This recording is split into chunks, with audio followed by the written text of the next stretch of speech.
हफ्ते की top startup की खबरें, लेकिन कुछ बड़ी खबरों ने भी इस वक्त सुर्खियां बटोरी जो हमारे रिपोर्टर्स के जरिए आप तक आएंगी।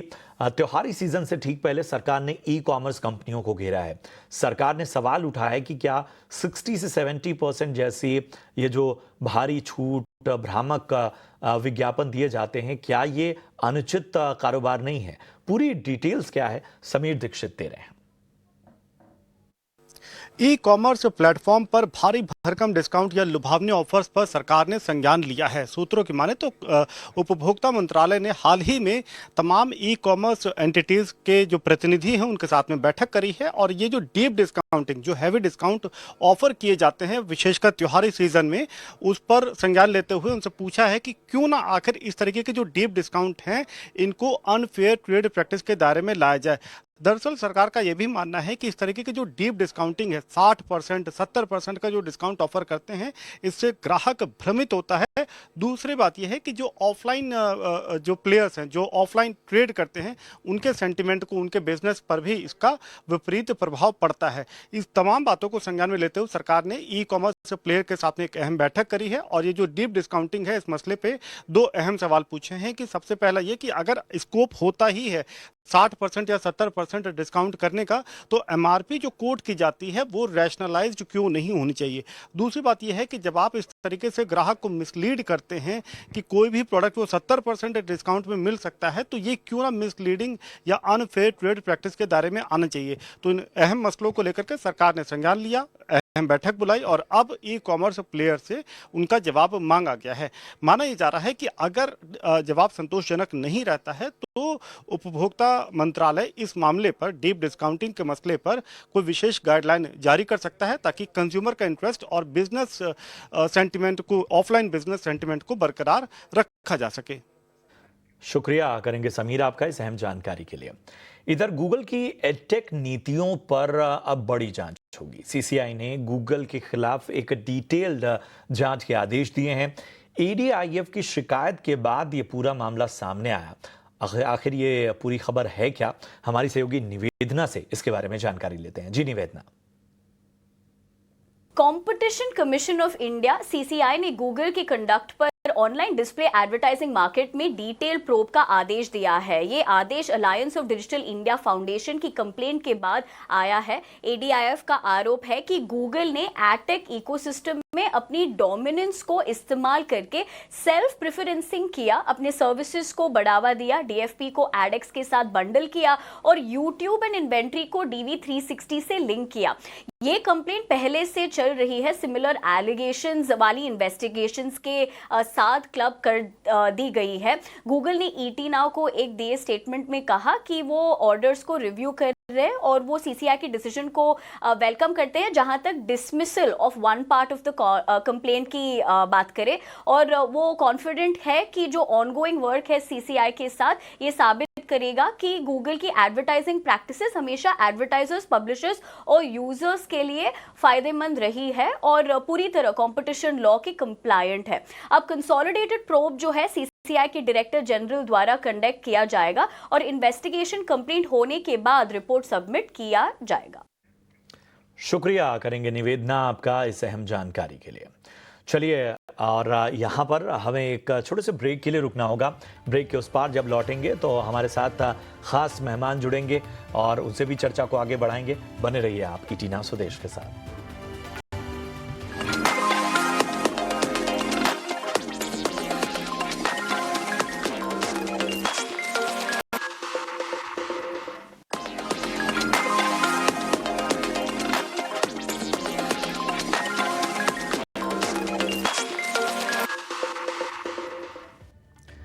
स्वागत है आपका ब्रेक के बाद। आप देख रहे हैं स्टार्टअप मंत्र और लगातार हमने कार्यक्रम के जो पहला हिस्सा था उसमें आपको बताया कि आखिर स्टार्टअप की दुनिया में हो क्या रहा है। बड़ी बड़ी खबरों से आपको वाकिफ कराया और इसके साथ ही हमारे जो रिपोर्टर्स थे उन्होंने आपको बताया कि आखिर कौन सी वो बड़ी खबरें नहीं जिन्होंने पिछले हफ्ते खास जगह बनाई। इन सब के बीच में अब बात करते हैं अपने पहले खास मेहमान से और हमारे साथ आज चर्चा में जुड़ रहे हैं शशांक कुमार जी, जो कि को फाउंडर और सीईओ हैं देहात से, एक ऐसा स्टार्टअप जिसने एक अलग मुकाम बना लिया है। अच्छा लग रहा है शशांक जी आपको चर्चा में शामिल करते हुए। शुक्रिया, अपना कीमती समय आपने दिया। FY25 में देहात का जो रेवेन्यू है वो काफ़ी मजबूत नज़र आ रहा है। वैसे तो पूरा फिगर ही अपने आप में बड़ा चौंकाता है और बहुत ही एक तरह की अलग सक्सेस स्टोरी बताता है। हमें बताएं कि किस तरह के नंबर्स आए हैं, कुल कमाई कितनी रही है? ये कोई नई बात नहीं है। 2000 फाइनेंशियल ईयर 2024 में भी हम लोगों ने कुल लगभग 2700 करोड़ का बिजनेस किया था, और उसके बनिस्बत उसके अनुपात में 2025 में एक एक स्टेडी ग्रोथ दिखाते हुए कुल 3000 करोड़ का बिजनेस किया हम लोगों ने, सारे बिजनेसेस को मिलाकर। जैसा आपको मालूम है कि हम लोग देहात में बीज से बाजार एक मॉडल डेमोन्स्ट्रेट करते हैं, भारतीय किसानों के साथ उनके साथ मिल करके एक वन स्टॉप सोल्यूशन बनाने की कोशिश कर रहे हैं, और उन किसानों को हर तरह की सुविधाएं उपलब्ध कराने की कोशिश करते हैं, चाहे वो एग्रीकल्चरल इनपुट हो या क्रॉप एडवाइजरी हो, या फिर उनकी जो उपज है या जो उनकी फसल है उसकी खरीद देश या विदेश के बाजारों तक पहुंचाते हुए। ये सारी सुविधाओं को, ये सारे बिजनेसेस को एग्जीक्यूट करते हुए 2025 FY25 में हम लोगों ने 3000 करोड़ का बिजनेस किया। बिल्कुल शशांक जी, लेकिन हमें जरा ये बताइए कि FY24 से अगर तुलना करें तो किस तरह का ग्रोथ देख रहे हैं और कौन से सेगमेंट बेहतर कर रहे हैं? रेवेन्यू के नजरिए से हमारी दो रेवेन्यू स्ट्रीम्स हैं, एग्री इनपुट और एग्री आउटपुट। एग्री इनपुट के तहत हम किसानों को पूरी तरह के, हर तरह के एग्रीकल्चरल इनपुट उपलब्ध कराते हैं अपने देहात केंद्रों के माध्यम से, चाहे वो उन्नत बीज हो या फिर बायोलॉजिकल इनोवेशंस हो, बायो फर्टिलाइजर, बायो पेस्टिसाइड्स, पशु आहार, एनिमल न्यूट्रिशन, हर तरह के एग्री इनपुट उनके प्री हार्वेस्ट स्टेज में, और वो भी एक सही क्रॉप एडवाइजरी के साथ, ताकि किसानों को पता रहे कि वो अपने खेतों में क्या डाल रहे हैं, और उसके उसके कारण से उनकी उपज बेहतर हो सके, मात्रा क्वांटिटी में भी और क्वालिटी में भी। और दूसरा जो हमारा रेवेन्यू स्ट्रीम है वो एग्री आउटपुट है। जब सीजन के एंड में उन्हीं किसानों से, अपने उन्हीं देहात केंद्रों के माध्यम से हम उनकी फसलों को किसानों से खरीद कर, और उसके बाद उसमें उचित प्रसंस्करण या सही तरह के वैल्यू एडिशन के बाद देश या विदेश के बाजारों तक पहुंचाने का या बेचने का काम करते हैं। FY25 में ये दोनों ही रेवेन्यू स्ट्रीम में हम लोगों ने ग्रोथ एक्सपीरियंस किया, चाहे वो एग्री इनपुट हो या फिर एग्री आउटपुट हो। और कुल मिलाकर के और परिणाम स्वरूप 2700 करोड़ का बिजनेस जो FY24 में था, वहां से ये बिजनेस बढ़ करके 3000 करोड़ FY25 में हुआ। और इतना ही नहीं, अब हम लोग जब ऑलरेडी FY26 में एक क्वार्टर अचीव कर चुके हैं, Q1 कंप्लीट कर चुके हैं, और इस वर्ष में ये ग्रोथ हम लोग इसी तरीके से आगे जाते हुए देख रहे हैं, जब हमें लगता है कि हाँ, FY26 में हमारे पिछले साल का 3000 करोड़ का बिजनेस कुछ लगभग 4000 करोड़ तक ग्रो हो सकता है। चलिए, बहुत बेहतर। मेरा आखिरी सवाल, हमें ये बताइए कि यंग एंटरप्रेन्योर्स को आप अपने तजुर्बे से क्या टिप्स देना चाहेंगे? ये भारत का स्टार्टअप इकोसिस्टम दरअसल इस वक्त किस तरह के मौके दे रहा है? मुझे लगता है कि भारत जो है वो बहुत सारी अपॉर्चुनिटीज का देश है। आज के समय में इंडिया में जिस हिसाब से, जिस तरीके के डेवलपमेंट्स हो रहे हैं, हमारी इकोनॉमी स्टेबल है, हमारा देश जहां पर लगभग 50% से भी ज्यादा जो पॉपुलेशन है वो यंगर पॉपुलेशन है, जिस हिसाब से डिजिटल और टेक्नोलॉजी इवोल्यूशन हो रहा है, जिस हिसाब से ओवरऑल एक्सपोर्ट और मैन्युफैक्चरिंग सेक्टर्स तेजी से ग्रो कर रहे हैं, तो specially tier 2 tier 3 rural areas जो है वो आज भी अनटैप्ड हैं, आज भी अनएक्सप्लोर्ड हैं, और यहाँ पर बहुत सारे प्रॉब्लम स्टेटमेंट्स हैं जो हमसे बेहतर शायद कोई और सॉल्व नहीं कर सकता। एंड एज एन एंटरप्रेन्योर हम सभी समझते हैं कि जहाँ अपॉर्चुनिटी है, जहाँ प्रॉब्लम्स है, वहीं अपॉर्चुनिटी है। सो आई थिंक जो एक चीज मैं खुद और हम सभी लोग देहात में महसूस करते हैं कि जिस भी प्रॉब्लम स्टेटमेंट से आप अपने आप को जुड़ाव या अपने आप को क्लोज महसूस करते हैं, उस प्रॉब्लम स्टेटमेंट को महसूस करना, उसके जितने पास आप रह सके उतने पास रहना, उसको एक पैशन के रूप में फॉलो करना, उसको सॉल्व करना, जिनके लिए सॉल्व कर रहे हैं पहले ये देखना कि क्या आप उनके जीवन में कुछ बदलाव, कुछ वैल्यू प्रोपोजिशंस ला रहे हैं कि नहीं, जो भी आपका कस्टमर है, आप जिस भी सेक्टर में काम करते हो। और अगर आपने प्रॉब्लम स्टेटमेंट को सही से समझा है, अगर आपका सोल्यूशन आपके जो भी टारगेट सेगमेंट्स या कस्टमर्स हैं उसके लिए कुछ वैल्यू ऐड कर रहा है, बाकी सारी चीजें जो है वो आउटकम है। और देर सवेर अपने हिसाब से, जिस हिसाब से इंडियन इकोनॉमी ग्रो हो रही है, हम सभी बहुत बड़ा काम कर सकते हैं और ओवरऑल इंडियन एंटरप्रेन्योरशिप और स्टार्टअप इकोसिस्टम में एक ग्लोबल लीडर बन सकते हैं। शुक्रिया करेंगे शशांक, बड़ी अच्छी चर्चा रही और आपको, आपकी पूरी टीम को, आपके कारोबार के लिए हमारी ओर से ढेर सारी शुभकामनाएं। आगे भी इस तरह की चर्चाओं में और बड़े माइलस्टोन जब आप हासिल करेंगे तो हम आपको अपनी चर्चा में इनवाइट करेंगे। बहुत बहुत शुक्रिया अपना समय देने के लिए। चलिए, एक और ख़ास मेहमान हमारे साथ आज जुड़ रही हैं और उनके अनुभव का भी लाभ लेंगे। हर्षा मुंदड़ा हमारे साथ जुड़ रही हैं, जो कि पार्टनर हैं इनफ्लेक्सिस से और स्टार्टअप की दुनिया को बड़े करीब से जानती हैं।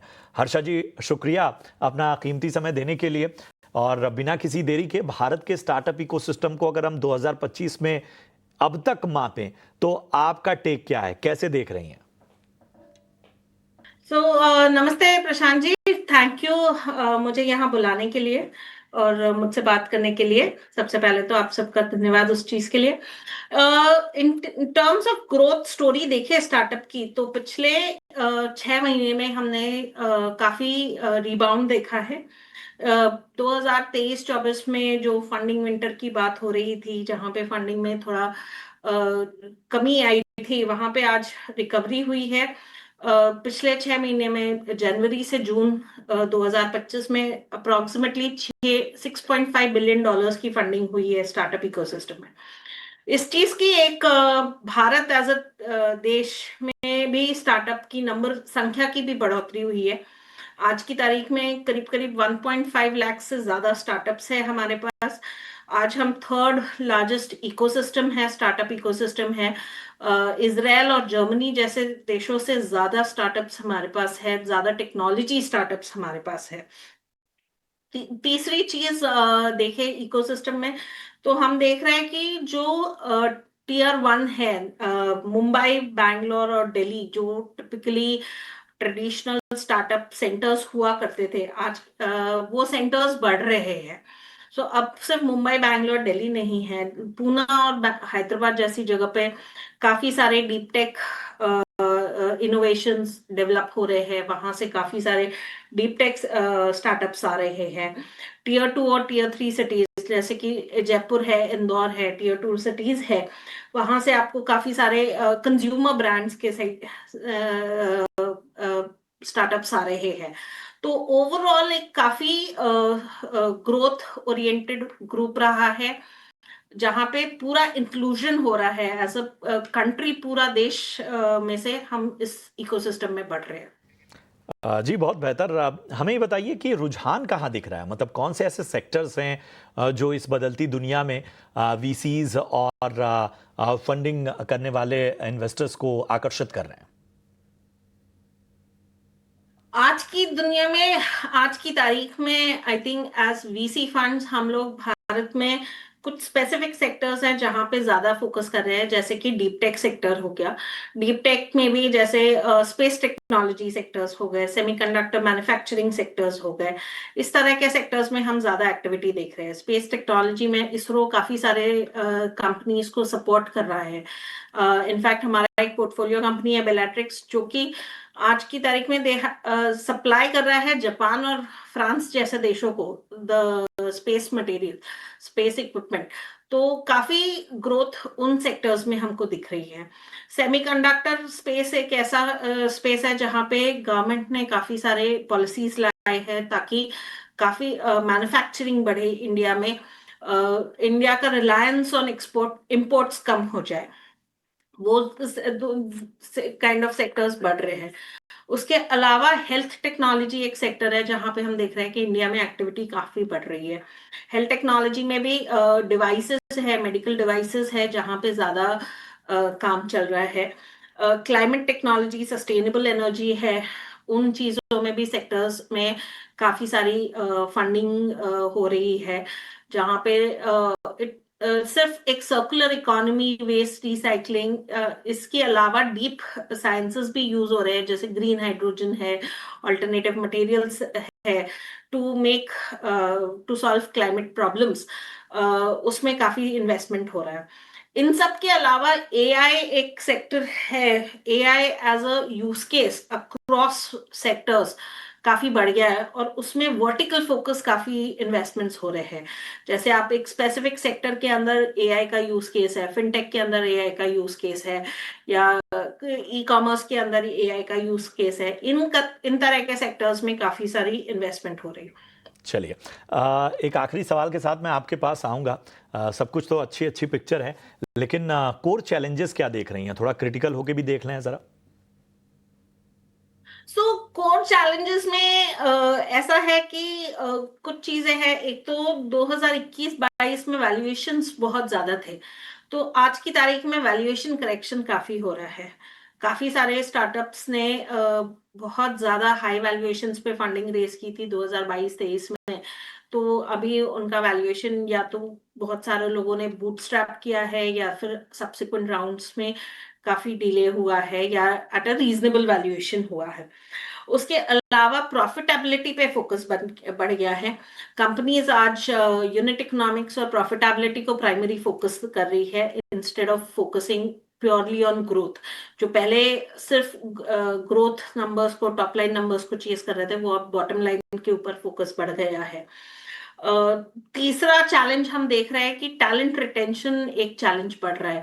आज की तारीख में भारत में टैलेंट तो काफी है, मतलब स्किल सेट्स बहुत है, अच्छे हैं, टीयर 2 टीयर 3 में भी टैलेंट मिल रहा है, बट टैलेंट को रिटेन करना, टू सस्टेनेबली उनको उस क्वालिटी का काम देना, वो एक चैलेंज बढ़ते जा रहा है।